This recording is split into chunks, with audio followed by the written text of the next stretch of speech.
ठीक है, तो सबसे पहले चैप्टर 1 रियल नंबर्स। ठीक है, अब जो हमारा सिलेबस कहता है कि बोर्ड वाले रिड्यूस सिलेबस के आपसे क्या क्या दे सकते हैं वो पता होना चाहिए तुम्हें। तो वो क्या दे सकते हैं, एक तो है फंडामेंटल थ्योरम ऑफ अर्थमेटिक। क्या होती है फंडामेंटल थ्योरम ऑफ अर्थमेटिक? अब एमसीक्यू क्वेश्चन ही है। तो फंडामेंटल थ्योरम ऑफ अर्थमेटिक कहती है कि किसी भी कंपोजिट नंबर को आप क्या कर सकते हो, एज ए प्रोडक्ट राइट कर सकते हो उसके प्राइम फैक्टर्स का। तो प्राइम फैक्टर्स 2 का स्क्वायर इंटू 3, समझ गए है ना। अब इस पे एक क्वेश्चन आता है एक नंबर का, write the sum of the exponents in the prime factorization of 12 composite number है, इसके प्राइम फैक्टर हो गए 2 का स्क्वायर इंटू 3 की पावर 1। और वो पूछता है कि सम ऑफ एक्सपोनेंट्स, तो सम ऑफ एक्सपोनेंट्स कितना बनेगा? एक्सपोनेंट का मतलब क्या होता है? किसकी पावर्स? जो क्वेश्चन पूछता है वो पूछता है प्राइम नंबर। तो पहले अपने प्राइम नंबर ब्रेक कर लेना है, फिर उसकी जो पावर्स है उसका प्रोडक्ट भी पूछ सकता है, सम डिफरेंस कुछ भी पूछ सकता है, लेकिन प्राइम फैक्टराइजेशन आना चाहिए। और फंडामेंटल थ्योरम ऑफ अर्थमेटिक यही कहता है कि किसी कंपोजिट नंबर को आप छोटे छोटे नंबर में डीकंपोज कर सकते हो। 1 is neither prime nor composite. 1 जो नंबर है वो ना तो प्राइम है ना ही कंपोजिट है। इवन प्राइम नंबर सिर्फ एक ही है, दैट इज 2। 1 से लेकर 100 तक अगर प्राइम नंबर आए तो कितने हैं? 25। समझ में आई बात? गिनने की जरूरत नहीं है। 1 से 100 तक कितने प्राइम नंबर होते हैं? 25 प्राइम नंबर होते हैं। क्लियर? सबसे छोटा प्राइम नंबर कौन सा है? 2, लेकिन ये इवन है। सबसे छोटा ओड प्राइम नंबर कौन सा है? 3। सबसे छोटा कंपोजिट नंबर कौन सा है? सबसे छोटा कंपोजिट नंबर 4 है। क्लियर? सबसे छोटा कंपोजिट नंबर लेकिन ओड होना चाहिए 9 सबसे छोटा स्मॉलेस्ट ओड कंपोजिट नंबर है। अब वो कुछ भी पूछ सकता है कि फाइंड द एचसीएफ और LCM of 2 composite numbers, smallest composite numbers, smallest odd composite numbers.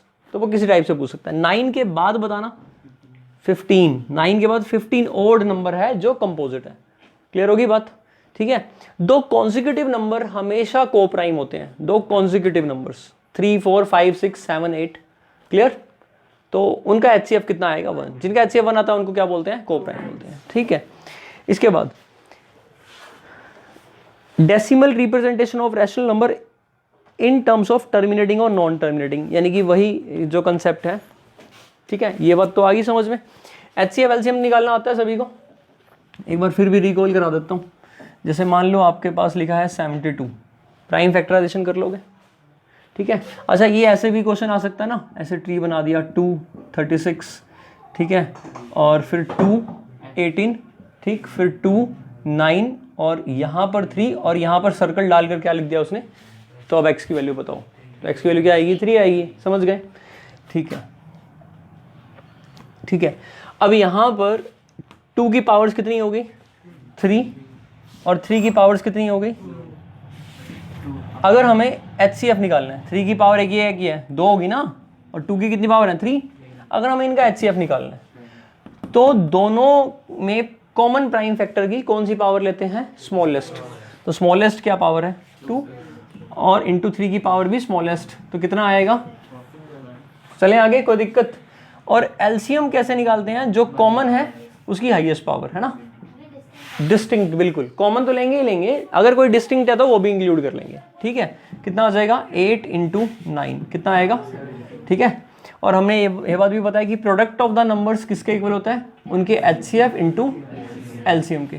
ठीक है, लेकिन ये कितने के लिए ट्रू है? सिर्फ 2 नंबर्स के लिए। 3 नंबर्स का मैंने फॉर्मूला तुम्हें लिखवा रखा है, ये 3 के लिए क्या है ना। हाँ, मतलब जो भी है वो पढ़ लेना। ठीक है, इसके बाद अगर 2 नंबर का HCF 5 है, let's say the HCF of 2 numbers is 5, तो वो नंबर किस फॉर्म के होंगे? 5A और 5B। क्लियर? जहां पर A और B कैसे होंगे? को प्राइम। राहुल समझ में आ रहा है या नहीं?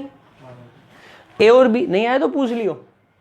A और B कैसे नंबर होंगे? को प्राइम। अब इनका सम दे रखा है या कुछ भी दे रखा है तो आप पॉसिबिलिटीज, मान लो इनका सम दे रखा है आपको, लेट्स से इनका सम 15 दे रखा है, इसका मतलब 5 कॉमन निकाल कर A प्लस B कितना हुआ? अब आपको A और B ऐसे पेयर लेने हैं जो को प्राइम हो। 1 और 2 हो सकते हैं या 2 और 1 हो सकते हैं, तो 2 ही पॉसिबिलिटीज है। समझ में आई बात? ठीक है, और तो कोई हाँ, A और B को प्राइम क्यों होते हैं? देखो, अगर A और B को प्राइम नहीं होंगे तो इनका हाईएस्ट कॉमन फैक्टर 5 नहीं हो सकता, 5 से फिर ज्यादा होगा। अगर A और B में कोई भी फैक्टर कुछ कॉमन और हो गया लेट से ए और बी में कॉमन हो गया 2, तो फिर तो ये 10 का मल्टीपल बन गया, ये भी 10 का मल्टीपल बन गया, तो इनका HCF 5 कैसे हो सकता है फिर? समझ में आ गई बात? आप लेकर देखो ना, 35 और 75 इनका HCF निकालो, 35 और 75 का, तो 5 7 जा और 5 का स्क्वायर इंटू 3। अब क्या निकलेगा? हाईएस्ट कॉमन फैक्टर 5, पर लीस्ट कॉमन मल्टीपल क्या निकलेगा? 5 का स्क्वायर इंटू डिस्टिंक्ट भी लेंगे। क्लियर हुआ? तो कितना आएगा? 25 इंटू 3, 75 इंटू 7, कितना बनेगा? 75 इंटू 7, 7 5 जा 35, 52 है ना? ठीक होगी बात? तो 35 को अगर हम 75 से मल्टीप्लाई करें और 5 को हम 525 से मल्टीप्लाई करें तो दोनों क्या आएंगे? सेम आएंगे। Product of numbers is equal to HCF into LCM। HCF कितना आ गया? 5 और LCM कितना आ गया? अब जो 35 है देखो, ये 5A फॉर्म का है और ये 5B फॉर्म का है। A कितना होगा? 7, 5 7 जा, और B कितना होगा? 5 इंटू 15 इज 75, तो B होगा 15। अब 15 और 7 कैसे नंबर है? कोप्राइम है, तो इनका HCF कितना हुआ? 1। समझ में आ गई बात? ठीक है। अच्छा यहीं से देखो, HCF always divides LCM, 5 divides LCM, करेगा नहीं करेगा? अगर HCF में कोई पावर आ रही है तो वो पावर LCM में तो डेफिनेटली आएगी। LCM में तो हाईएस्ट पावर आती है ना? तो इससे एक कंक्लूजन आया कि HCF always divides LCM। HCF हमेशा, लेकिन LCM HCF को डिवाइड नहीं करता। ठीक होगी बात? और अगर करता है तो दो नंबर इक्वल ही होंगे। अगर दो नंबर इक्वल है 2 और 2, तो इनका HCF कितना? 2 और LCM, ठीक है, सेम आएगा HCF भी और LCM भी। अच्छा अगर ऐसे पूछ ले A स्क्वायर B और AB स्क्वायर, इनका HCF बताओ, क्या निकला? AB। ये क्वेश्चन में बताएगा कि A और B प्राइम नंबर्स हैं, ये क्वेश्चन में बताएगा, उसकी आपने टेंशन नहीं लेनी। दोनों में छोटी पावर A की है और दोनों में छोटी पावर B की है, तो AB। और LCM पूछ ले तो बड़ी power A square B square. समझ में आ गई बात? और HCF हमेशा डिवाइड करेगा LCM को। तो क्या दो नंबर का HCF और LCM 18 और 35 हो सकता है? नहीं, HCF 18 और LCM 35 नहीं हो सकता, क्योंकि 18 35 को डिवाइड नहीं करता। ठीक है। अगर मैं कहूँ 18 और 360 हो सकता है, तो यस इट इज पॉसिबल। ठीक है, तो HCF LCM पे क्वेश्चन हो गया और सिंपल भी हो गया। अब देखना,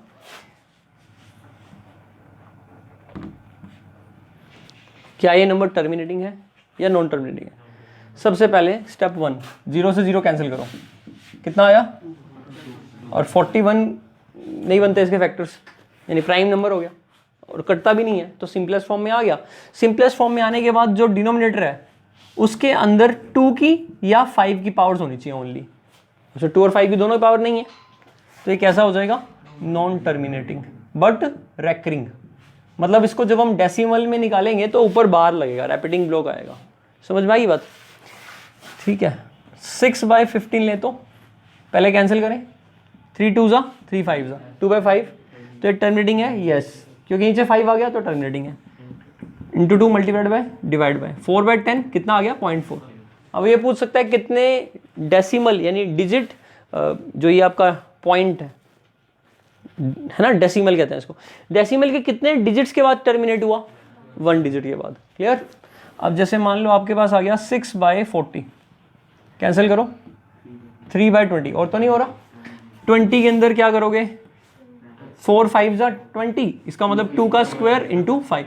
केवल 2 और 5 के ही फैक्टर्स आ रहे हैं। When only 2 and 5 are given factors, मतलब डिनोमिनेटर में 2 और 5 के ही फैक्टर्स आए, तो वो कैसा होएगा? टर्मिनेटिंग। तो अब ये क्या होएगा? टर्मिनेटिंग होगा। क्लियर? अब आप इसको अगर डिवाइड करना चाहते हो तो डिवाइड मत करो, 2 और 5 के फैक्टर्स इक्वल बना लो, तो मल्टीप्लाई डिवाइड बाय 5 कर लो। 5 की पावर 2 हो जाएगी, 2 की पावर भी 2 है, तो 10 की पावर 2 बन जाएगी, जिसको हम क्या लिख देंगे? 100। ऊपर कितना बना? 5 3 जा 15, कितना आया? 0.15। कितने डिजिट्स के बाद टर्मिनेट हुआ? 2 डिजिट्स के बाद टर्मिनेट हुआ। चलें आगे, कोई दिक्कत नहीं है। ठीक है, एक अब इसमें क्लियर कर लोगे ना। अब सपोज करो क्वेश्चन ये आ गया 121 डिवाइड बाय 3 0 और 8। ठीक है, तो अब ये बताओ कि ये नंबर, ये इसकी सिंपलेस्ट फॉर्म लिख दो, right it in simplest form. Simplest form में लिख दो। 11 पे जाएगा। हाँ 11 पे जाएगा।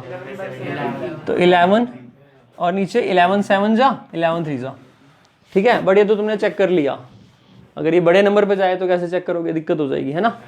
तो 121 और 803 का क्या फाइंड कर लो, HCF, हाईएस्ट कॉमन फैक्टर। और ये फाइंड करने के लिए प्राइम फैक्टराइजेशन मत करना, क्योंकि बड़े बड़े नंबर हैं, आप तुम प्राइम फैक्टराइजेशन करते ही रह जाओगे। तो उसके लिए क्या अप्लाई कर देना, यूक्लिड डिवीजन वाला मेथड। तो उसमें क्या होता था, रफ में ही करना है हमने, कौन सा प्रेजेंटेशन करनी है। तो बड़े नंबर को डिवाइड करना छोटे वाले से, कितने पे जा रहा है,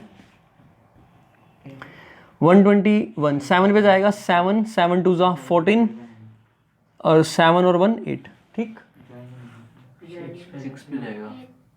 अच्छा 7 पे बड़ा हो गया, 6 पे जाएगा, 6 6 2 जा 12 और 7, ठीक हो गया। अब कितना बचा, 7 9 - 2 7, ठीक है। यहाँ पर तो 7 0 ही हो गया। अब 121 यहाँ याद आ रहा है ना, कुछ ऐसा करते थे, 1 पे जाएगा 4 4 77, 1 पे जाएगा 3 3। कब तक करते हैं, जब तक रिमाइंडर 0 ना, याद आ रहा है ना, मतलब ऐसा कोई दिक्कत नहीं होनी चाहिए। तो 3 पे गया, कितना आ गया 0।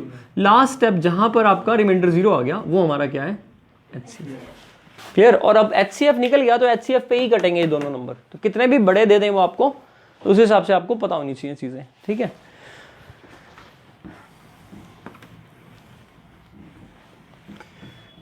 ठीक है, तो फर्स्ट चैप्टर में आपके पास कुल मिलाकर इस टाइप के ही आ सकते हैं। इसके बाद सेकंड चैप्टर देख लेते हैं। अच्छा, एक इसमें फर्स्ट चैप्टर के अंदर जो 9th क्लास वाला एक शॉर्टकट है वो बता देता हूँ। अगर 0.4 बार को आपने P/Q फॉर्म में लिखना है तो सीधा सीधा आंसर आएगा 4/9। जितने रैपिडिंग ब्लॉक में जितने डिजिट है उतने 9, एक डिजिट है तो 9। मान लो आपके पास आ गया 3 4 पे बार, तो आंसर कितना आएगा 34/9। आगे सिंप्लीफाई तो होता नहीं है, दैट्स इट। मान लो आपके पास आ गया 123 पे बार, तो 123/999, क्लियर। अब वो पूछ सकता है ना, इनका सम बताओ P/Q का, है ना। अब ये P है और ये Q है, इसका सम डिफरेंस कुछ भी पूछ सकता है वो आपसे। अब एक बार ध्यान रखना, ये 1 2 3 का सम कितना बनता है 6, इसका मतलब 3 पे तो डिवाइड होगा ही है, इसका मतलब सिंपलेस्ट फॉर्म में नहीं लिखा हुआ ये। नीचे कितना आ जाएगा 3 3 3, ऊपर 3 4 जा 3 1 जा, तो 41/333। अब ये सिंपलेस्ट फॉर्म में आ गया, क्लियर हुआ। अच्छा, अब ये एक टाइप होगी।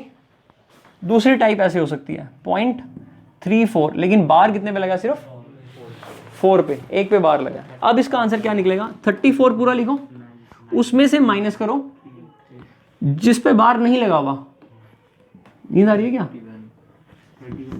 नींद आ रही है क्या, थोड़ी थोड़ी तो आ रही है। 34 में से 3 गया, ठीक है। और नीचे एक बार 9 और एक बार, जिस पे बार नहीं लगा उतने 0 आएंगे, जितने बार पे लगे हुए उतने 9 आएंगे। तो 31 डिवाइड बाय, क्लियर, 0.47, 7 पे बार है, तो 47 - 4 बाय, तो कितना आंसर आ गया 43/, ठीक है। 0.123, 3 पे बार है, तो 123 में से 12 माइनस करो, एक बार 9 और 2 बार 0। समझ में आ गई बात, ठीक है। किसी भी रैशनल नंबर में अगर हम इररेशनल नंबर को ऐड सब्ट्रैक्ट मल्टीप्लाई डिवाइड करते हैं तो आंसर क्या आएगा, देखो। जैसे मान लो आपके पास 2 कोई रैशनल नंबर है, उसमें √5 ऐड किया तो आंसर क्या आएगा, इररेशनल। अगर मैंने सब्ट्रैक्ट किया तो तब भी इररेशनल, मल्टीप्लाई किया तब भी इररेशनल, डिवाइड किया तब भी इररेशनल, क्लियर। लेकिन हाँ, 0 नहीं होना चाहिए। जो रैशनल नंबर है वो क्या नहीं होना चाहिए, 0 नहीं होना चाहिए। यानी कि product of a rational number A and irrational number B, मान लो B एक इररेशनल नंबर है और A कौन सा, एक रैशनल नंबर है, तो इनका प्रोडक्ट 0 होगा। मतलब हो सकता है जब A की वैल्यू क्या हो जाए 0, और 0 फिर उस केस में क्या आएगा, रैशनल आ जाएगा। अगर A 0 नहीं है तो प्रोडक्ट कभी भी 0 नहीं आएगा। तो प्रोडक्ट हमेशा कैसा मिलेगा, irrational. Product is always irrational, ठीक है। अगर दोनों इररेशनल नंबर हो तो उनका सम, डिवीजन, मल्टीप्लिकेशन, सब्ट्रैक्शन, कुछ भी हम ये नहीं कह सकते कि वो इररेशनल ही होगा, रैशनल होगा, कुछ भी आ सकता है। जैसे एग्जांपल के लिए 2 + √3 में से √3 माइनस करो तो आंसर कितना आ गया, जो कि एक रैशनल नंबर है। ये भी इररेशनल था, ये भी इररेशनल था, तो दोनों का डिफरेंस इररेशनल नहीं आया, रैशनल आ गया। तो वो रैशनल भी पॉसिबल है और इररेशनल भी पॉसिबल है। लेकिन जब एक रैशनल और एक इररेशनल होता है तो रिजल्टेंट आंसर हमेशा इररेशनल ही आएगा, ठीक है।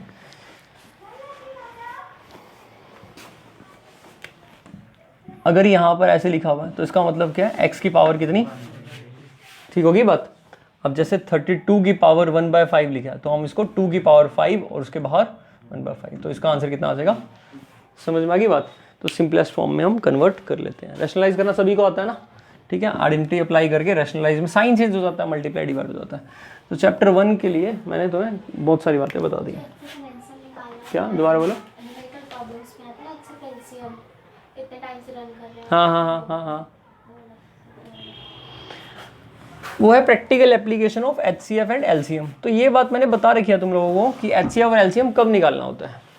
जब किसी चीज़ के मल्टीपल टाइम्स की नीड होती है तो हम क्या निकालते हैं, LCM। जैसे कोई चीज़ रिपीट करती है तो वहाँ LCM निकलेगा। सोनिया और रवि जो है वो एक सर्कुलर पार्क में चक्कर लगा रहे हैं, वो दोबारा कब मिलेंगे, वो दोबारा उसी पॉइंट पर आ रहे हैं ना। सोनिया और रवि सर्कुलर राउंड के अंदर बार बार चक्कर लगा रहे हैं तो स्टार्टिंग पॉइंट पर बार बार आ रहे हैं ना वो, यानी वो चीज़ क्या हो रही है, रिपीट हो रही है। तो वहाँ पर हमें LCM निकालना है, समझ में आ गई बात, ठीक है। और अब HCF कहाँ निकालना है, जब हमें चीज़ों को डिवाइड करना हो। जैसे स्वीट सेलर वाला क्वेश्चन था तो उसे अपनी बर्फीज को क्या करना था, स्टैक बनाना था। तो बर्फी को डिवाइड करना था किस में, स्टैक्स में।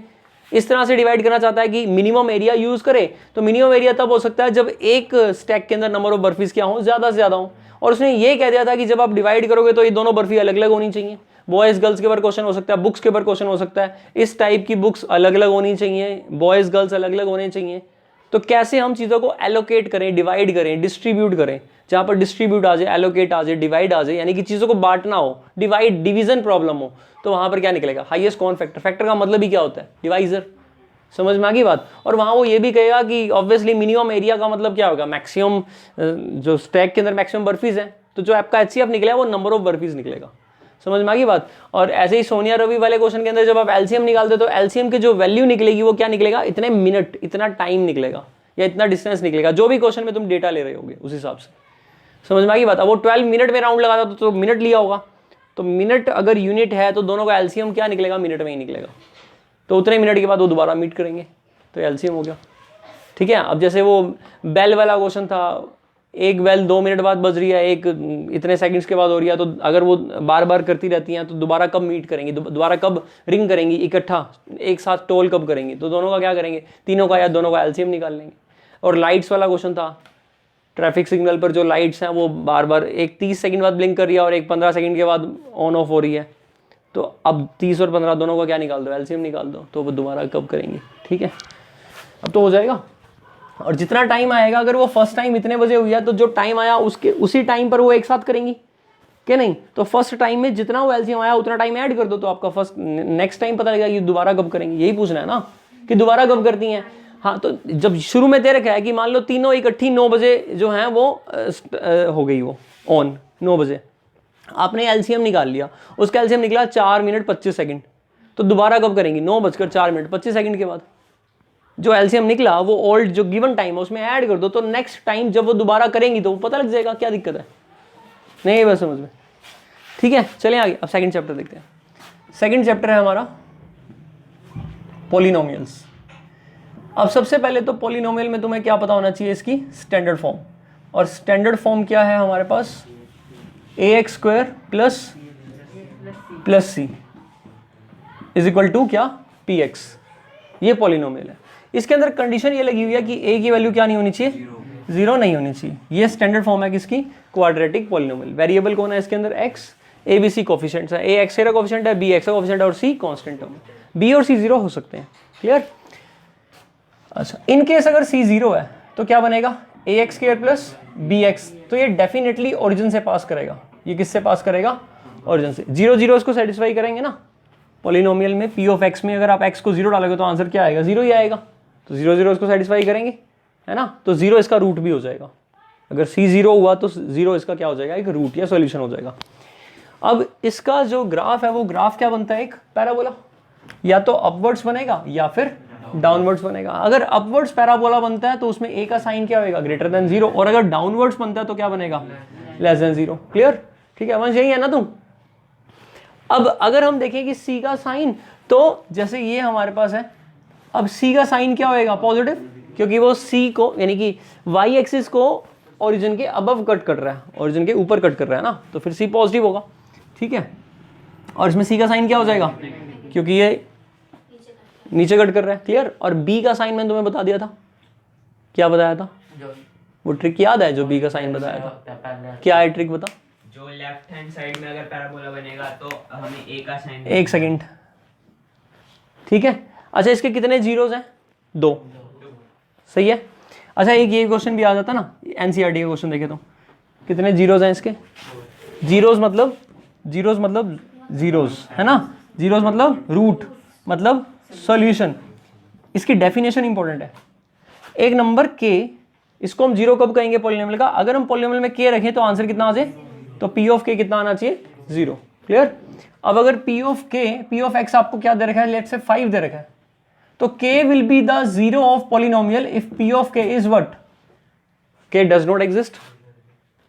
समझ में आई बात। अरे p ऑफ k तो आपका 5 ही आएगा, चेंज थोड़ा हो सकता है कि नहीं। k को हम जीरो तब कहेंगे जब p ऑफ k क्या आ जाए, 0 आ जाए, जबकि ये कांस्टेंट पॉलिनोमियल है, कांस्टेंट पॉलिनोमियल 0 हो ही नहीं सकता, और जितना है उतना ही रहेगा। तो इसके कितने जीरोज हुए, 9 जीरोज, मतलब एक भी जीरो नहीं है, नंबर ऑफ जीरोज 0। समझ में आई बात। और इसके कितने जीरोज हुए, P X is equal to 0, इसके कितने जीरोज होंगे, इनफाइनाइट जीरोज होंगे, number of zeros are infinite. हर एक रियल नंबर इसका क्या है, 0 है, क्योंकि आप कुछ भी डाल लो आंसर हमेशा क्या आएगा, 0। तो डेफिनेशन हो गई पूरी। समझ में आई बात। इसके कितने जीरोज होंगे, मैक्सिमम 2, जितनी डिग्री होती है उतने ही जीरोज होते हैं, इसको बोलते हैं फंडामेंटल थ्योरम ऑफ अलजेब्रा, ठीक है। अब इसके कितने जीरोज होंगे, 1 2 3 4, तो इसके कितने जीरोज होंगे, ठीक है। इसके कितने जीरोज होंगे, 1 2 3, क्लियर। तो इसके 3 जीरोज होंगे, ठीक है, 3 डिस्टिंक्ट जीरोज होंगे, आपसे डिस्टिंक्ट जीरोज ही पूछेगा, 3 जीरोज होंगे इसके। तो जीरोज पता लग गए, ए सी के साइन पता लग गए, जीरो की डेफिनेशन समझ में आ गई। परेशान हो गया क्या फिर, पेपर है पता तेरे को। चलें आगे चलें, यहां तक क्लियर होगी बात। P ऑफ k इज 0, समझ नहीं आ रहा क्या कुछ, क्या समझ में आया, हाँ जीरोस बताइए, ठीक है। डेफिनेशन क्या होती है जीरो की, डेफिनेशन बताइए, डेफिनेशन ऑफ जीरो।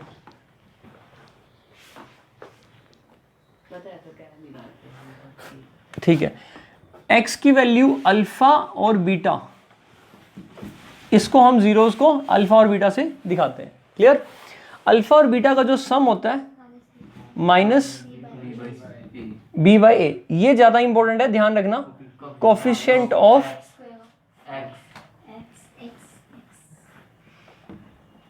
पेपर में मत कर लेना गलती, अभी तो कोई बात नहीं, और कोफिशिएंट ऑफ, ठीक होगी बात। अब अगर ऐसे क्वेश्चन आ गया ना, बी एक्स स्क्वायर प्लस ए एक्स प्लस सी, और ये पी ऑफ एक्स दे दिया आपको, और उसने पूछ लिया अल्फा और बीटा इसके जीरोज हैं, ऑप्शन 4 देगा और वहां दिमाग घूम जाएगा, माइनस बी अपॉन ए तो नहीं आंसर। अब माइनस बी अपॉन ए गलत हो जाएगा इस क्वेश्चन के अंदर, सिर्फ उसने आगे पीछे कर दी अल्फाबेट्स। तो ये पता होना चाहिए, अच्छी बात है, ये पता होना चाहिए मेन, नहीं समझे, minus coefficient of x divide by coefficient of X square, तो वो घुमाकर भी कर सकता है, प्रेजेंस ऑफ माइंड होना चाहिए, ठीक है। ठीक है, तो ये, और प्रोडक्ट ऑफ जीरोस क्या होता है, सी बाई, तो यहां पर इसका आंसर क्या आएगा, सी बाई। अब इस केस में क्या आंसर आएगा, सी डिवाइड बाई बी, ठीक है। अच्छा एक इसमें ना, और जो वो करता है x square minus 3x minus P x plus 5। अब अल्फा प्लस बीटा बताओ, गलत गलत, ये देख यही मिस्टेक होती है पेपर में भी। एक्स को कोफिशिएंट, एक्स को कॉमन निकालोगे तभी तो डिसाइड करोगे, पहले इसको प्रॉपर्ली लिखोगे, x square minus 3 plus P into X plus का 5। अब अल्फा प्लस बीटा क्या होता है, माइनस ऑफ बी, ये माइनस माइनस कट जाएगा, क्या बचा 3 प्लस पी और डिवाइड बाय में 1, तो अल्फा प्लस बीटा कितना आ गया 3 प्लस पी।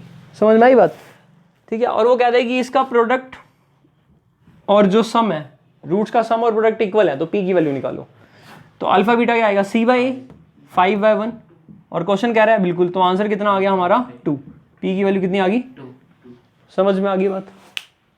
ऐसा भी हो सकता है कि x square minus 3x minus P minus 5 दे दे, अब सी क्या होगा, constant term minus P minus 5, completely लेंगे, ठीक है।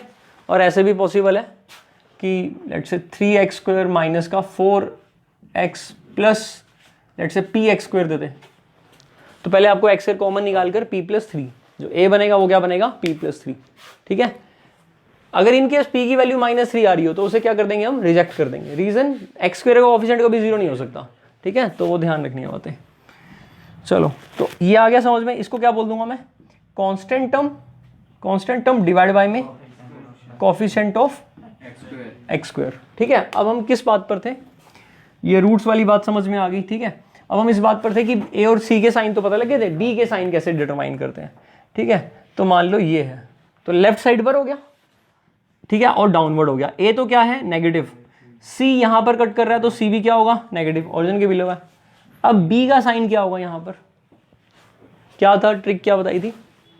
अगर लेफ्ट हैंड साइड हो तो हमें ए का साइन देखना है पहले। अगर ए का साइन नेगेटिव है तो फिर बी का साइन भी सेम होता है, लेफ्ट साइड में सेम होता है और राइट साइड में अपोजिट हो जाता है। ठीक है, अब बी का साइन क्या होगा नेगेटिव होगा। ठीक है, अब एक बार कंफर्म कर लेते हैं। ठीक है, -b/2a ये होता है ना पॉइंट, यहाँ पर इस पॉइंट पर जो x की वैल्यू होती है, और ये x की वैल्यू क्या होगी नेगेटिव, क्योंकि x नेगेटिव होता है सेकंड क्वाड्रेंट के अंदर। a क्या था नेगेटिव, जब मैं क्रॉस करूंगा तो इनइक्वालिटी का साइन क्या हो जाएगा, चेंज हो जाएगा। ठीक है, क्रॉस करेंगे ना मल्टीप्लाई, तो इनइक्वालिटी का साइन चेंज इसलिए होगा क्योंकि ये नेगेटिव है, नेगेटिव से मल्टीप्लाई करते हैं इनइक्वालिटी चेंज हो जाती है। जैसे x बाई -2 ग्रेटर देन 3 है तो x लेस देन -6 आएगा इसका आंसर। -2 × 3 इज -6 और इनइक्वालिटी का क्या हो जाएगा साइन चेंज। ठीक होगी बात, माइनस से मल्टीप्लाई डिवाइड करते हैं तो साइन चेंज हो जाता है। और b का साइन क्या हो जाएगा, माइनस फिर हटाओगे तो b का साइन क्या आ जाएगा, बिल्कुल सही है। लेफ्ट साइड में डायरेक्ट रिलेशन होता है, जो a का साइन है वही b का साइन होगा।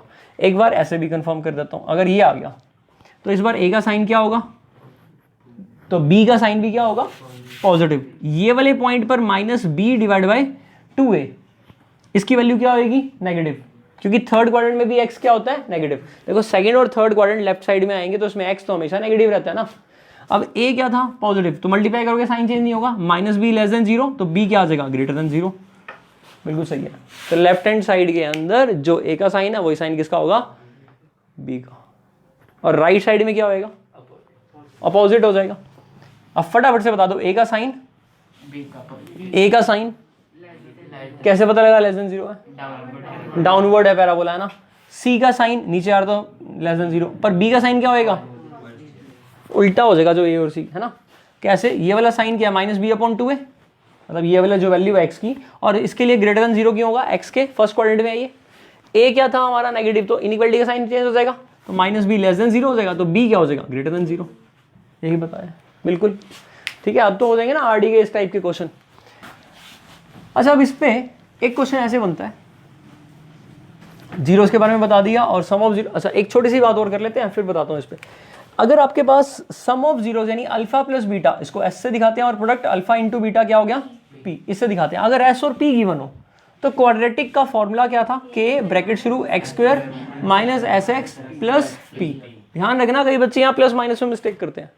मान लीजिए आपके पास सम जो है वो -3 है और जो प्रोडक्ट है वो 4 है, तो क्या बनेगा x² प्लस, क्योंकि माइनस और एक माइनस तो +3x और +4। और k को क्या ले सकते हैं हम, अभी तो k लेंगे, पर k को हम 1 भी ले सकते हैं, 2 भी ले सकते हैं, 3 भी ले सकते हैं। अब MCQ है तो MCQ में उसने आपको चेक करना पड़ेगा कि उसने k को क्या ले रखा है। अगर उसने k को 5 ले रखा है तो 5, 15 और 20 वाला ऑप्शन सही होगा। और एक ऑप्शन आ रहा है 5, -15, 20, तो माइनस वाला तो गलत हो जाएगा। तो आपको ध्यान रखना है कि k वो नेगेटिव भी ले सकता है, पॉजिटिव भी ले सकता है, कुछ भी ले सकता है। समझ में आई बात। जनरली k को वो लेते हैं जो डिवाइड में फ्रैक्शन में आता है, तो वो एलसीएम क्या हो जाता है कैंसिल आउट हो जाता है। चलें आगे। कई बार तो सम और प्रोडक्ट डायरेक्टली दिया होता है, तो ये फॉर्मूला ध्यान रखना, this is the quadratic formula.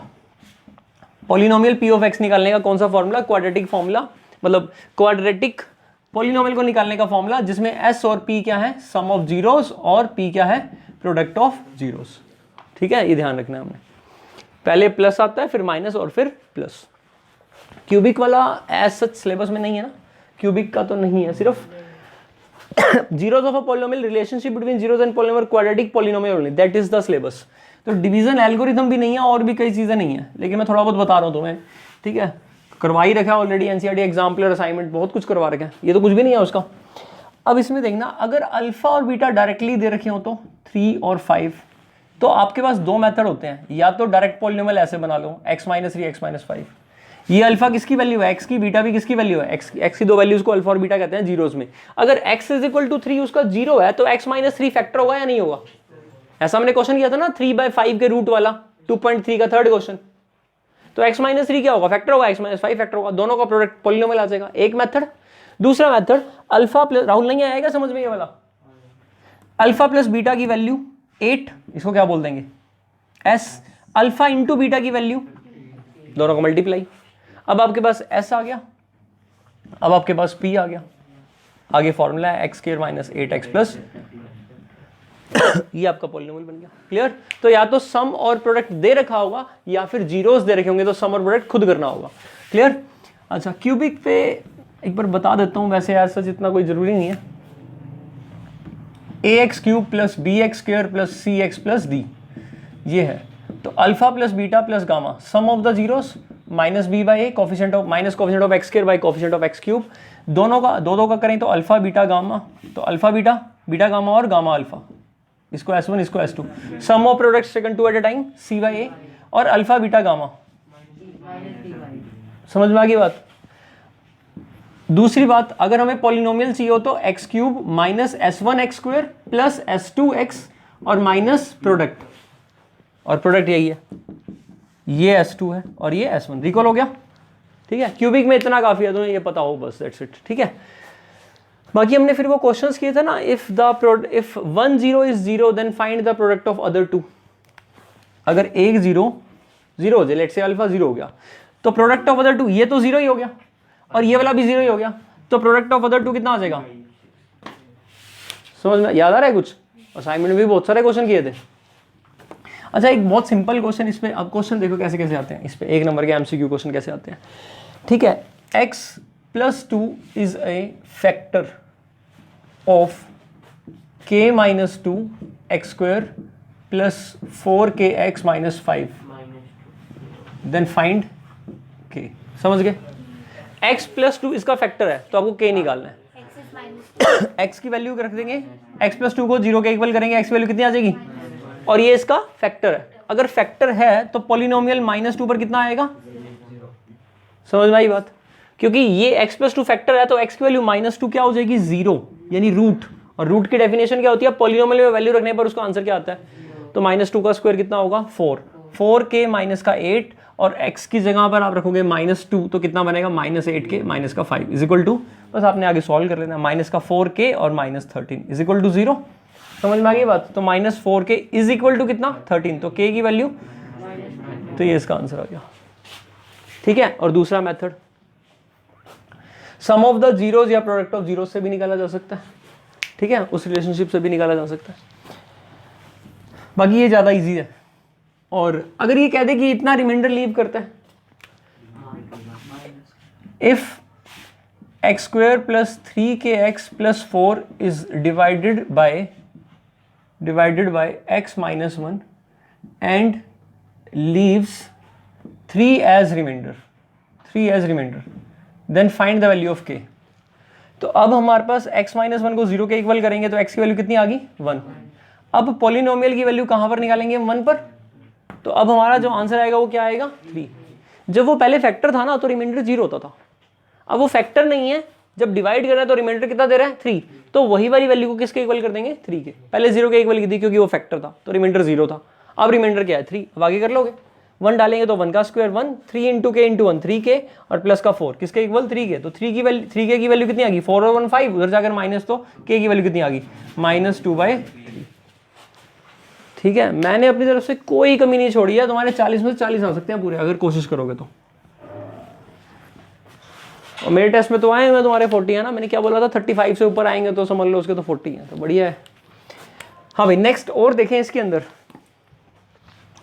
Polynomial पे, और एक तो ये k वाले टाइप का क्वेश्चन, अननोन की वैल्यू निकालने वाला। ठीक है, और क्वेश्चन क्या आ सकता है इस पे एक बहुत अच्छे, जो अब ये क्वेश्चन बता रहा हूँ ये इस टाइप के 3x स्क्वायर माइनस का, ये बहुत चांस बनता है इसके ये वाले क्वेश्चन देने के। ये पॉलिनोमियल गिवन है, आपको फाइंड करना है, और अल्फा बीटा इसके जीरोज हैं, अल्फा और बीटा इसके क्या है? जीरोज है, और आपको फाइंड करना है 1/α + 1/β, sum of the reciprocal of roots. अब पहली बात जिसके माइंड में आ रहा है हम उसको फैक्टराइज कर लेंगे और रूट्स निकाल लेंगे, महान है वो इंसान, एक नंबर का बेवकूफ, और कुछ फायदा नहीं है ऐसा करने का ऐसा। ठीक है भाई, ऐसा बिल्कुल नहीं सोचना कि आप इसके क्या निकालोगे, जीरोस निकाल लोगे और निकाल भी लोगे। कई बार ऐसा होता है कि जीरोस निकल, अब देखना प्रोडक्ट करके 24 चाहिए और सम करके -5, हाँ सम करके -5, प्रोडक्ट करके प्लस। अगर प्रोडक्ट प्लस का चाहिए तो दोनों जीरोस नेगेटिव होंगे या दोनों जीरोस पॉजिटिव होंगे? नहीं बन सकते, बताओ बन सकते हैं? अगर वहाँ माइनस होता तो अलग बात थी। अभी इसके जीरोस नहीं निकल सकते हैं, इसके जीरोस आप 11th क्लास में डिस्क्रिमिनेंट मेथड से निकालोगे, जिससे वो इमेजिनरी रूट्स भी आ सकते हैं। और या फिर वो क्वाड्रेटिक फॉर्मूला, वो 4th चैप्टर का क्वाड्रेटिक इक्वेशन करवा देते हैं चैप्टर, उसके अंदर वो फॉर्मूला याद है, माइनस का b plus minus b² - 4ac divide by 2a। ये वैल्यू किसकी आती है? x की, क्वाड्रेटिक फॉर्मूला। इससे जीरोस निकालोगे तो इररेशनल रूट्स निकल सकते हैं, तो और ज़्यादा प्रॉब्लम। तो ऐसे नहीं करना, ठीक है। अब क्या करना चाहिए फिर? आपको जीरोस नहीं निकालने हैं, आपको रिलेशनशिप को यूज करना है। और रिलेशनशिप क्या है? अल्फा प्लस बीटा और अल्फा बीटा, -b/a 5/3। और समझ में आ गया सभी को? अल्फा प्लस बीटा और अल्फा बीटा। अब वो कुछ भी एक्सप्रेशन की वैल्यू पूछ ले, आपने इनको यूज करवाना है। Just take its LCM, alpha beta, beta plus alpha या अल्फा प्लस बीटा, बात एक ही है ना। अब वैल्यू पुट करो, 5/3/8/3, 3 से 3 कट गया तो आंसर आ गया 5/8। नहीं आया समझ में? ठीक होगी बात। अगर वो ये पूछ ले alpha square plus beta square की वैल्यू निकालो, alpha plus beta whole square minus 2 हाँ इसका जो फॉर्मूला है, वेरी गुड, शाबाश, अल्फा प्लस बीटा का होल स्क्वायर माइनस। अगर जिसको फॉर्मूला याद नहीं आता तो राहुल से पूछ के देख, याद है फॉर्मूला? चीटिंग करके अरे ये वाला याद नहीं। फिर क्या करेगा? ऐसे बच्चे के लिए भी जुगाड़ है मेरे पास। अल्फा प्लस बीटा बोल राहुल 5/3, ये तो आ गया या नहीं? स्क्वायरिंग कर दे फिर, 25/9। राइट साइड तो सही बताइए उसने, लेफ्ट साइड भी तो करेगा ना squaring. Alpha square plus 2 alpha beta खा तो नहीं जाएगा, a का स्क्वायर प्लस b का स्क्वायर प्लस 2ab। ये ध्यान आ जाएगा कि स्क्वायरिंग करनी है, क्या पता। अरे जो वैल्यू निकालनी है वो स्क्वायर में है तो स्क्वायरिंग करनी पड़ेगी, सिंपल सी बात है। क्यूब होता तो क्यूबिंग कर लेते। इज इक्वल टू कितना? 25 बाय अल्फा बीटा की वैल्यू पुट कर दें, बस हो गया सॉल्व। 25/9 में से माइनस कर देना 16/3 को, एलसीएम कितना आएगा? क्या वैल्यू आ गई? सही है, यहां से डायरेक्ट निकलेगा alpha plus beta 25/9 minus 2 alpha beta, यानी 2 × 8/3। सेम ही तो आ गया या नहीं? कोई दिक्कत? Alpha square minus beta square पूछ ले तो alpha plus beta into alpha minus beta. Alpha plus beta तो है ही हमारे पास, लेकिन अल्फा माइनस बीटा नहीं है ना, तो अल्फा माइनस बीटा पूछ ले तो खाली अल्फा माइनस बीटा, तो ये भी हो जाएगा और ये भी हो जाएगा। अल्फा माइनस बीटा के लिए क्या करना? अल्फा प्लस बीटा का होल स्क्वायर माइनस का कितना, इसको ओपन करके देखो क्या आता है। Alpha square plus beta square plus 2 alpha beta, उसमें से 4 माइनस कर रहे हो तो क्या बचेगा? -2 अल्फा बीटा। यानी ये क्या चीज है? अल्फा माइनस बीटा का होल स्क्वायर है।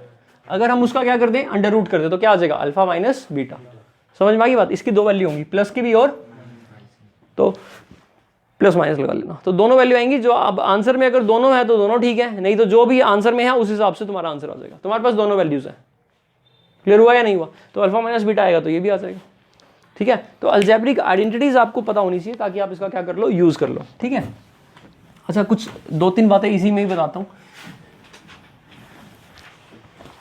अगर दोनों जो रूट्स हैं वो एक दूसरे के नेगेटिव रेसिप्रोकल हैं, एक दूसरे का मैग्नीट्यूड में तो इक्वल है लेकिन साइन में क्या है? ऑपोजिट है, तो अल्फा प्लस बीटा का सम कितना बन जाएगा? 0। इसका मतलब b0 आ जाएगा। कैसे पता लगा b0 है? अल्फा प्लस बीटा कितना होता है? -b/a, एक क्रॉस मल्टीप्लाई में 0 गया तो b की वैल्यू क्या आ जाएगी? इसका मतलब वो जो पॉलिनोमियल है वो कैसा हो जाएगा? प्योर क्वाड्रेटिक, जैसे 2x² - 3। समझ में आ गई बात? अच्छा एक ये भी था क्वेश्चन कि जैसे ax² + bx + c में जैसे x² + 99x + 27, इसके दोनों जीरोस क्या होंगे? Both zeros of this are negative, दोनों नेगेटिव होंगे। ए बी सी तीनों ही पॉजिटिव है ना। इसके 2 जीरोस हैं अल्फा बीटा, उनका सम क्या है? -b/a, और प्रोडक्ट क्या होता है? c/a। ए बी सी तीनों पॉजिटिव है तो b/a पॉजिटिव, आगे नेगेटिव लगा तो सम क्या बना? नेगेटिव। जीरोस का सम बना, रूट्स का सम बना नेगेटिव, और रूट्स का प्रोडक्ट क्या बन गया? पॉजिटिव। 2 नंबर का सम नेगेटिव होना चाहिए और उनका प्रोडक्ट पॉजिटिव, तो ऐसा तभी पॉसिबल है जब वो दोनों नंबर नेगेटिव हो। समझ में आ गई बात? इसका मतलब आपको इसके रूट्स नहीं निकालने हैं। अगर ए बी सी तीनों ही क्या आ जाए, पॉजिटिव आ जाए तो उसके जीरोस क्या होंगे फिर, बोथ नेगेटिव साइन में। समझ में आई बात? एनसीईआरटी एग्जाम्पलर कर रखी है तुमने, है ना? आज पूरी रात पढ़ लो, फिर बहुत कुछ कर रखा है ना 4-5 महीने से, या नहीं? उतना ही मत पढ़ना जितना पेपर के लिए चाहिए, एक्स्ट्रा भी पढ़ लेना, कुछ भी आ सकता है, ठीक है? अच्छा, एक ये देखो, a minus B into X square plus B minus C into X plus C minus A is equal to 0। इसके जीरोस निकालो, इसके रूट्स निकालो। इन तीनों का सम कितना आ रहा है कोफिशिएंट्स का, a माइनस बी माइनस सी और सी माइनस ए। जब तीनों का सम 0 आ जाए तो एक रूट 1 होता है और दूसरा रूट c बाई ए होता है, यानी कि c minus A divide by a minus B. ये इसके 2 जीरोस होंगे, ठीक है? जैसे देखना 3x square minus 2x minus 1, coefficients का सम कितना आ रहा है 3 माइनस 2 माइनस 1, कितना सम आ रहा है? तो इसके जीरोस एक 1 होगा और एक माइनस 1/3 होगा, निकाल कर देख लो 3x स्क्वायर माइनस का 3x प्लस का x माइनस का 1, 3x कॉमन x माइनस 1, फिर प्लस 1 x माइनस 1, x की वैल्यू 1 आ गई और x की वैल्यू माइनस 1/3 आ गई। समझ में आई बात? एक शॉर्टकट ट्रिक मिल गई। जब तीनों का सम कोफिशिएंट्स का सम क्या आ जाए 0 ABC का, तो एक रूट 1 होता है और दूसरा रूट c बाई ए होता है ना? अच्छा, c और a कब इक्वल आते हैं? जब रूट्स रेसिप्रोकल होते हैं, यानी ax square plus bx plus c में अगर a और c दोनों बराबर हैं तो रूट्स होंगे अल्फा और 1 बाय अल्फा। मान लो आपको कह दिया उसने, मुझसे बनवा लें पेपर, ऐसा पेपर आऊँगा बच्चा कर ही नहीं पाएगा, लेकिन आसान बनता तुम्हारा पेपर, ठीक है? और फिर भी बच्चों के पूरे नंबर नहीं आते। मुझे इस बात पे स्ट्रेंज लगता है, इतना ढंग से कराने के बाद भी बच्चा नहीं पढ़ता। देखो दोनों ही के बराबर है या नहीं है? अब क्वेश्चन कह रहा है इसका 1√5 है, तो दूसरा रूट पूछ रहा है 1/5। समझ में आ गई बात? अब ऐसे कोई बच्चा बता क्या करेगा, 5 इसका एक रूट है तो उसको डाल के 0 कर देगा, उससे k निकाल लेगा और k को वापस डाल के फिर दोनों रूट्स निकाल लेगा। ठीक है वो मेथड भी, पर बहुत लेंथी नहीं है। आपको नॉलेज होनी चाहिए, अगर एक रूट इसका 5 है तो दूसरा 1/5 क्यों होगा? a और c दोनों क्या है, बराबर है। ऐसा क्यों होता है? देख, अल्फा इंटू बीटा क्या होता है? c कौन है, a कौन है, तो अल्फा बीटा की वैल्यू कितनी आई? अब एक 5 है तो बीटा कितना निकलेगा? 1/5। नहीं है बस समझ में? जो आपको अल्फा प्लस बीटा इंटू और अल्फा इंटू बीटा पता ना, इसका यूज डेफिनेटली हुआ है ना? ठीक है, पॉलिनोमियल हो गया। इसके बाद लीनियर इक्वेशन के अंदर हमें क्या पता होना चाहिए?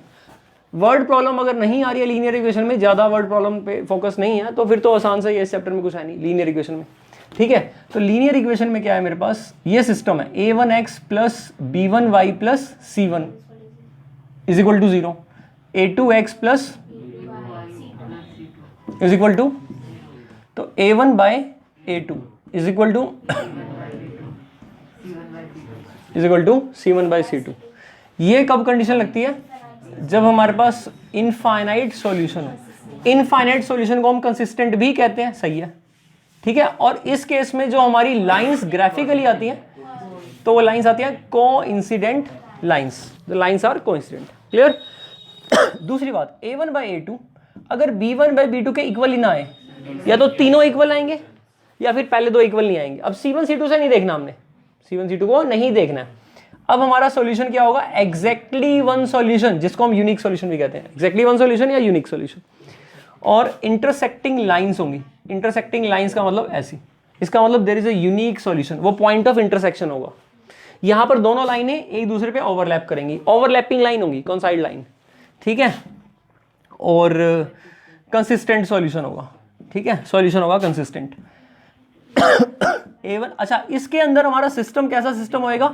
Dependent system. वो बोल सकता है कि right give a dependent equation, तो जैसे 2x प्लस 3y प्लस 4 है, give another equation such that the lines represent coincident lines, या the lines gives infinite solution, या लाइंस रिप्रेजेंट्स डिपेंडेंट सिस्टम। तो आपको जो दूसरी इक्वेशन देनी है वो क्या देनी है? 4x प्लस 6y प्लस, पर आप थोड़ा ना दोगे, आप तो MCQ में से देखोगे। तो चारों ऑप्शन में से देख लेना किस में तीनों में रेशो क्या आती है? इक्वल आती है, यानी किस नंबर से इन तीनों को मल्टीप्लाई करके क्या होगा। समझ में आई बात? क्या हो गया? चले आगे चले, थोड़ा फैन चला ले, कोई दिक्कत तो नहीं है ना? ठीक है, अब नेक्स्ट क्या है? अगर a1 by a2 equal to आ जाए b1 बाई b2 के, तो नो सॉल्यूशन, पैरेलल लाइंस और इनकंसिस्टेंट, इनकंसिस्टेंट को ही नो सॉल्यूशन कहते हैं। अब लाइंस विल नेवर मीट, है ना, लाइंस विल नेवर मीट। अच्छा, अब इसमें इस पे क्वेश्चन कैसे बनेगा, अगर आपको k की वैल्यू निकालनी है, इसमें भी आ सकता है k की वैल्यू निकालना, इसमें अगर आएगा तो k is not equal to that number आएगा, उस वैल्यू को छोड़कर बाकी कुछ हो जाए, पर वो वैल्यू नहीं होनी चाहिए। और इसमें क्या आएगा, इन दोनों को आपने इक्वल करना है, यहाँ से k निकल जाएगा, तीसरे वाले को कुछ नहीं करना। ठीक होगी बात। तो थर्ड चैप्टर में मेनली ये है। उसके बाद एलिमिनेशन मेथड से सॉल्व करना है, क्रॉस मल्टीप्लिकेशन वगैरह वगैरह, किससे क्या करना है, कुछ भी नहीं करना। जो आपको MCQ के अंदर ऑप्शंस दे रखे होंगे वो ऑप्शन से चेक कर लेना, सॉल्व करने की नीड ही क्या है। मान लो क्वेश्चन आया ऐसे 3x + 4y = 7, 4x + 3y = 17। याद है कैसी टाइप थी, दोनों को ऐड करते थे, दोनों को सब्ट्रैक्ट करते थे और फिर दो इक्वेशनें बन जाती थी। अब क्या ही करना है आपको, ऑप्शन तो दे ही रखा होगा, x = 1, y = 0, x = 2, y = 3, इस टाइप से 4 ऑप्शन दे रखे होंगे। 1 और 0 इनमें पुट कर दो, अगर सेटिस्फाई कर रहा है तो आंसर आ रहा है। दोनों इक्वेशन में आंसर आना चाहिए सेटिस्फाई, एक से नहीं, एक से करा तो नहीं होगा कुछ। ये वाले x और y की वैल्यू दोनों इक्वेशंस को क्या करेंगे, सेटिस्फाई, तो वो आपका आंसर होगा, नहीं तो नन ऑफ दीज तो है ही, तो कोई भी मेथड से सॉल्व नहीं करना पड़ेगा। समझ में आई बात। इक्वेशन रिड्यूसेबल आ जाए तो क्या होता है, जैसे 1/x है प्लस 3/y = 5 है, 4x - y/3 = 2 है, इसको सॉल्व करना है। अब एक इक्वेशन ये है, एक इक्वेशन ये है, तो आपने 1/x को u और v, वो तो मेथड किया था ना, वो सब्जेक्टिव था। अब आपको कुछ नहीं करना, 1/x को u, 1/y को v, ऐसा कुछ नहीं करना है। अरे ऑप्शन दे रखे होंगे ना x और y की वैल्यू, वो पुट कर लेनी है और उसके बाद देख लेना है कि कौन सा सेटिस्फाई कर रहा है और कौन सा नहीं कर रहा है। समझ में आई बात। एज प्रॉब्लम हो गई या जो भी आपके पास वर्ड प्रॉब्लम है, डिस्टेंस वाली या टैक्सी फेयर वाली, x लेट करो, y लेट करो और इक्वेशन बना दो। ठीक है, वर्ड प्रॉब्लम में कुछ कह रहे थे डाउट वगैरह। एक वो यश स्कोर्ड वाला क्वेश्चन जो है वो इंपॉर्टेंट है। ठीक है, Yash scored 50 marks if we get 4 marks for every correct answer and 2 marks are deducted for every wrong answer. Let x be the number of questions जिनके उसके आंसर्स करेक्ट हैं, तो 4 मिलेंगे हर एक क्वेश्चन के, तो 4x हो जाएंगे, और y number of questions wrong है तो 2 कट जाएंगे। ठीक है, अगर उसे 3 नंबर करेक्ट के लिए मिलते एरिया इक्वेशंस वाला, ये ऐसे क्वेश्चन आता है। सबसे पहले तो ध्यान रखो आपके पास x एक्सिस की इक्वेशन क्या होती है, y = 0, और y एक्सिस की इक्वेशन क्या होती है, x = 0। अब ये एक लाइन बना ली मैंने। ठीक है, लेट से आपके पास x + y = 5 है, तो x0 y5, y0 x5, तो ये पॉइंट आ जाएगा 5 0 और ये वाला आ गया 0 5। कोई दिक्कत, ट्रायंगल का एरिया निकालना है, कोऑर्डिनेट निकालने हैं, तो क्या करेंगे, half way side, angle right angle है ही आपके पास, हाइट 5, बेस भी 5, तो हाफ × 5 × 5, 25/2 स्क्वायर यूनिट्स, ये आ गया एरिया। समझ में आई बात। वो ऐसे कहेगा find the equation, find the area of the lines, ये तीनों लाइन से जो एरिया बनेगा, इन तीनों लाइन से जो ट्रायंगल बनेगी उसका एरिया बनाओ। अब ये दो थोड़ा ना आपको ड्रॉ करने हैं, ये तो x एक्सिस y एक्सिस है, बस एक लाइन ड्रॉ करनी है। समझ में आ गई बात। अगर ये लाइन ऐसी बन रही होती तो यहाँ से एरिया निकाल लेते, क्या प्रॉब्लम थी। ये लेंथ नेगेटिव नहीं लेनी, लेंथ तो पॉजिटिव होती है ना, एरिया नेगेटिव नहीं आ सकता, उसको मॉडुलस कर लेंगे, हाफ वे साइड से फॉर्मूले से एरिया निकल जाएगा। और कोई डाउट, क्या क्या 5, ये इक्वेशन दे रखी है ना, ऐसे 9th क्लास में सीखा था, x और y 0 लेंगे तो 5 0 लेंगे, नहीं याद आया। स्ट्रेट लाइन का ग्राफ कैसे बनाते हैं, x और y की वैल्यूज लेकर पॉइंट्स प्लॉट कर लेते हैं, कोई 2 पॉइंटों से बनती है ना स्ट्रेट लाइन। ठीक है, ऐसे क्वेश्चन आ जाए कि 2 lines are intersecting and another line passes through them, तो फिर जो इंटरसेक्शन पॉइंट होगा वो तीसरी लाइन को भी क्या करेगा, सेटिस्फाई करेगा। क्लियर। अब जैसे कि 2x + y = 3 और x - 2y = 5, तो पहले आप इन दोनों को क्या कर लोगे, सॉल्व, x और y की वैल्यू निकाल लोगे, इसको 2 से मल्टीप्लाई करके सब्ट्रैक्ट कर दो या इसको 2 से मल्टीप्लाई करके ऐड कर दो, y वाले कट जाएंगे या x वाले, कोई एक कटेगा, दूसरे की वैल्यू आ जाएगी, फिर पुट कर लेना। अब तीसरी लाइन की इक्वेशन है mx - y = 5, तो आपको किसकी वैल्यू फाइंड करनी है, m की। तो क्या करोगे, जो x और y यहाँ निकलेंगे इसमें क्या कर दोगे, पुट कर दोगे। स्टेटमेंट कैसे आती है, if 2 lines intersect at a point and the third line passes through them then find the value of m। इसका दूसरा जो कन्वर्जन है वो ऐसे आ सकता है, if 3 lines are concurrent, concurrent का मतलब they passes through a single point, concurrent. ठीक है, मीडियंस कॉनकरेंट होते हैं सेंट्रोइड पर, ये इक्वल इक्वल है तो मीडियन है, मीडियन और ये भी मीडियन, तो इस पॉइंट को क्या बोलते हैं, सेंट्रोइड जी। और सेंट्रोइड मीडियन को कौन सी रेशो में डिवाइड करता है, 2:1 वर्टेक्स से ऑपोजिट साइड। समझ में आ गई बात। ठीक है, ये हो गया हमारा लीनियर इक्वेशन। इसके बाद सिमिलर ट्रायंगल तो भाई मैंने तुम्हें करवा ही रखा है ना। अब सिमिलर ट्रायंगल तो इस टाइम कोऑर्डिनेट ज्योमेट्री में सबसे मेन तुम्हारा क्या लगने वाला है, x2 माइनस x1 का स्क्वायर और y2 माइनस, ठीक है। अब फिलहाल थोड़ा टाइम कम है, नहीं तो मैं तुम्हें पूरा डिटेल में समझाऊं जैसे पॉलिनोमियल कराया था। अभी फिलहाल मैं सिर्फ फॉर्मूले बता रहा हूँ, है कल भी बिल्कुल बीच में पूछते रहे ताकि मैं फटाफट से बताता रहूँ। अभी ये कौन सा लग गया हमारा डिस्टेंस फॉर्मूला, ठीक है। कैसे देख रहा है भाई उसको, पढ़ी तो रहे हैं हम, हाँ। इसको लगा टाइम वेस्ट हो रहा है। P Q is equal to, तेरे घर जो तू पढ़ता ना उससे तो बढ़िया ही बता रहा हूँ मैं, 5 मिनट रुक जा, ठीक है। घर पे तो कुछ नहीं पढ़ता, यहाँ कम से कम सुन तो रहा है, कुछ तो जा रहा है दिमाग के अंदर कि नहीं। एक आधा फॉर्मूला ही यही आ जाए क्वेश्चन में तो चीटिंग के भरोसे मत रहिए, बता रहा हूँ गलत भी हो सकता है, अपने दिमाग से करना। x2 माइनस x1 का होल स्क्वायर प्लस y2, अरे वो बड़ी देर से चुप करके बैठा था, परेशान सा हो रहा था वो, उसने कहा मैं भी कोई एक्टिविटी कर लूँ अब।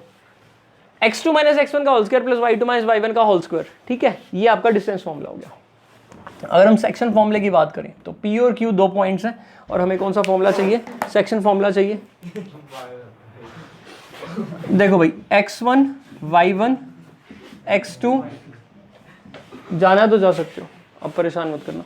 P और Q आपके पास 2 पॉइंट है, x1 y1 और x2 y2।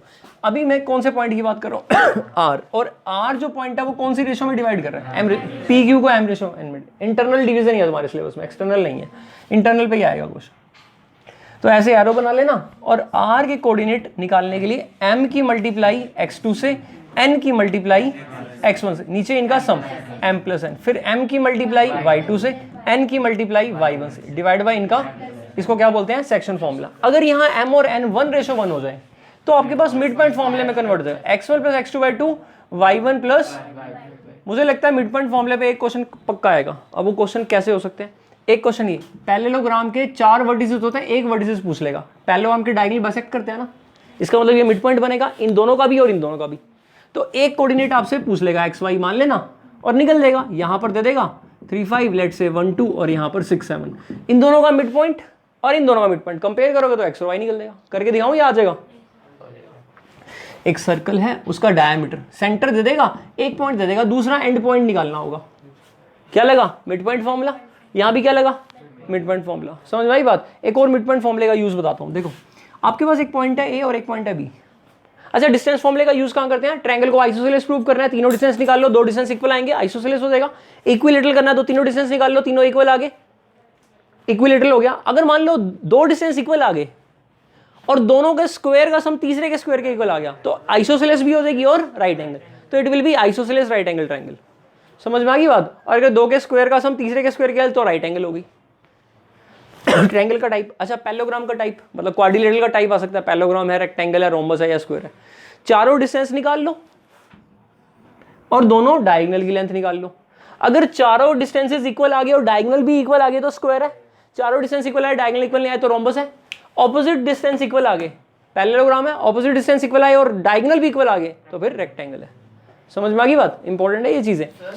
हाँ एक और बताया था कि जो लाइन होती है वो मतलब जो एरिया ऑफ ट्रायंगल के अलावा जो line prove that this line is coincident वाला एक दूसरा फॉर्मूला बताया था। अच्छा, स्लोप को लीनियर पॉइंट्स के लिए स्लोप वाला बताया था, बिल्कुल ठीक है। अब जैसे मान लो x1 y1 एक पॉइंट है, x2 y2 दूसरा पॉइंट है और x3 y3 तीसरा पॉइंट है। आपको चेक करना है कि लीनियर पॉइंट्स है या नहीं है। तो एक काम करो, इसमें से इसको माइनस, कैसे y2 माइनस y1 बाय में x2 minus x1, change in y by में चेंज इन x, y का चेंज डिवाइड बाय x का चेंज। अब यहाँ सेकंड थर्ड से भी निकाल लो, y3 माइनस y2 और x3 माइनस, अगर ये रेशो इस रेशो के क्या आ जाए, इसका मतलब कोलिनियर है, पॉइंट सर्कल। और एरिया भी निकालना नहीं पड़ेगा ना, कुछ भी नहीं करना पड़ेगा। फर्स्ट और थर्ड भी ले सकते हैं, बिल्कुल 11th क्लास में सेम स्लोप का कंसेप्ट आएगा। अभी आपका एमसीक्यू है तो हम ट्रिक से कर सकते हैं। क्लियर, चलें आगे। ए बी, अब यहाँ पर पी है और यहाँ पर क्यू है। ट्राइसेक्ट करने के लिए 2 पॉइंट चाहिए और 4 पार्ट्स में डिवाइड करने के लिए 3 पॉइंट्स। अब ट्राइसेक्ट करना है तो 3 इक्वल पार्ट्स में डिवाइड करना है, तो समझो ये पार्ट भी एक्स, ये भी एक्स और ये भी एक्स, ये x तो ये 2x तो रेशो, ठीक है, ये 2x और ये x तो रेशो। आगे कर लोगे, ये सेक्शन फॉर्मूला लगाना है। समझ में आ गई बात। अब इसमें ट्विस्टी क्वेश्चन कैसा बनता है, ए कोई कोऑर्डिनेट दे देगा 2 3, बी कोई कोऑर्डिनेट दे देगा 6 7 और क्वेश्चन कहेगा कि एक ट्राइसेक्शन का एक पॉइंट है 5 3 let's say, one coordinate of try section is let's say 5/3 और 8/3। ट्राई सेक्शन का एक कोऑर्डिनेट ही है, तो दूसरा कोऑर्डिनेट फाइंड करो। अब आपको ये नहीं पता कि ये कोऑर्डिनेट ये वाला है या ये वाला है, नहीं आई इस बात समझ में? आपको 2 पॉइंट दे दिए एंड पॉइंट्स, उसने कहा कि one point of try section is this, find the other trisected coordinate, other coordinate of try section. तो अदर कोऑर्डिनेट या तो Q होगा या तो P होगा। अब तुम्हें ये कैसे पता, समझ रहे हो कि कौन सी रेशो में डिवाइड कर रहा है? तो इसका बेस्ट सॉल्यूशन क्या है, P और Q खुद ही निकाल लो दोनों। समझ में आ गई बात? P और Q खुद ही निकाल लो, एक तो यही निकलेगा और दूसरा फिर आपके पास निकल जाएगा। क्लियर हुआ या नहीं हुआ? और नहीं तो इसको P मान लो और रेशो निकाल लो। अब रेशो या तो 1:2 निकलेगी या फिर 2:1। रेशो निकालनी आती है ना, K:1 लेट करके करते हैं, इजी हो जाएगा। और x और y को कंपेयर कर लेते हैं। x एक्सिस पर कोऑर्डिनेट होता है वो x, 0 होता है, और y एक्सिस पर जो कोऑर्डिनेट होता है वो क्या होता है, y = 0। बहुत सब कुछ है बताने के लिए। मान लो 3,4 की रिफ्लेक्शन देखनी है हमें, मिरर इमेज देखनी है x एक्सिस पर, तो y वाले को चेंज कर देंगे, x एक्सिस पर y चेंज कर देंगे और y एक्सिस पर x को चेंज कर लेंगे। और पूछो अगर इसका हमें परपेंडिकुलर, अगर मैं इसका डिस्टेंस निकालना हूं x एक्सिस से, तो y वाला कोऑर्डिनेट आएगा। x एक्सिस से निकालना हो तो मतलब y एक्सिस से निकालना हो तो x वाला, और x एक्सिस से निकालना हो तो y वाला। समझ में आ गई बात? और अगर ओरिजिन से निकालना है तो डिस्टेंस फॉर्मूला 5 आ जाएगा, पाइथागोरस से भी लगा सकते हो। समझ में आई बात? तो डिस्टेंस फॉर्मूला है, सेक्शन फॉर्मूला है, मिड पॉइंट फॉर्मूला है, सेंट्रोइड ऑफ ट्रायंगल। अगर 3 कोऑर्डिनेट है और आपको सेंट्रोइड के कोऑर्डिनेट्स चाहिए तो क्या होता है formula, x1 + x2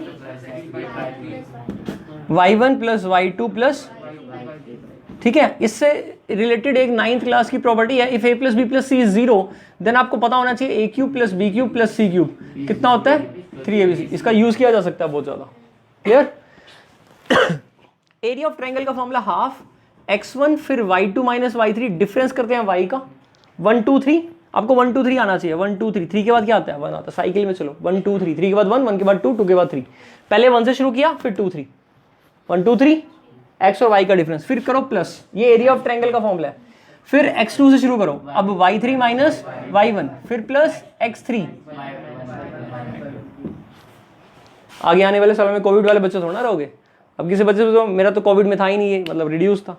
11th class में यूज होगा एरिया ऑफ ट्रायंगल, पता होना चाहिए फॉर्मूला, चाहे सिलेबस में आए या ना आए। ठीक है, जैसे ये वाला चैप्टर करा दिया मैंने, कोऑर्डिनेट ज्योमेट्री। ठीक है, कितने हो गया, 4 करा दिए। बाकी करते हैं।